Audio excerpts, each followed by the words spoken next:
बाबा का धर्मराज रूप मैंने 3 बार देखा। गलती करने पर भी सच्चे दिल से सब कुछ बाबा को सुनाने पर बाबा माफ़ कर देते हैं और वह बच्चे बाबा के नज़दीक चले जाते हैं। इसके बारे में एक छोटा सा प्रसंग सुनाती हूँ। कई बार लगभग 1 मास मैं मधुबन में रही। मेरे ऊपर इंचार्ज रूप में बड़ी बहन थी। मैं छोटी थी।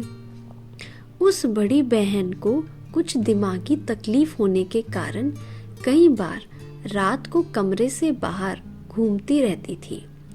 उसे नींद नहीं आती थी। जब पांडव भवन पूरा बना नहीं था, सिर्फ 3-4 कमरे बने थे जिन्हें ट्रेनिंग रूम कहते थे, वह बहन पूरी रात बाहर घूमती रही। किसी बहन ने बाबा को ये सब बता दिया। दिन में बाबा ने उसे कुछ भी नहीं कहकर मुझे अकेले में बुलाकर बहुत कुछ कह दिया कि तेरा योग नहीं है, तेरा अपने साथी से संबंध ठीक नहीं है, तूने आए हुए परमात्मा बाप को पहचाना ही नहीं। रूप भी बाबा का बहुत सख्त, पूरा धर्मराज का था।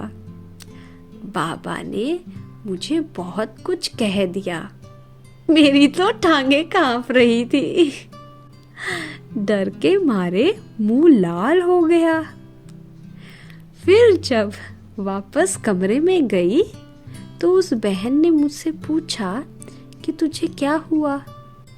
बाबा ने तुझसे क्या कहा?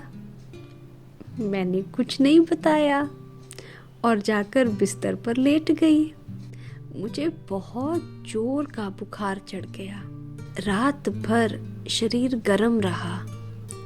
सुबह अमृत वेले डरती डरती उठी और क्लास में गई। बाबा ने सारी मुरली मुझे ही देखकर चलाई।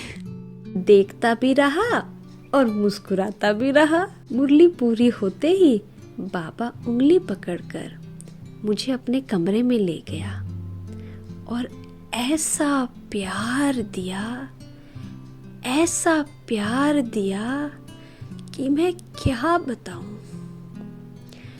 प्यार का सागर बन गोद में समा लिया और कहा, कभी भी किसी भी बात में मजबूर नहीं होना, मजबूत हो रहना है। सब कुछ बाबा को सुनाना।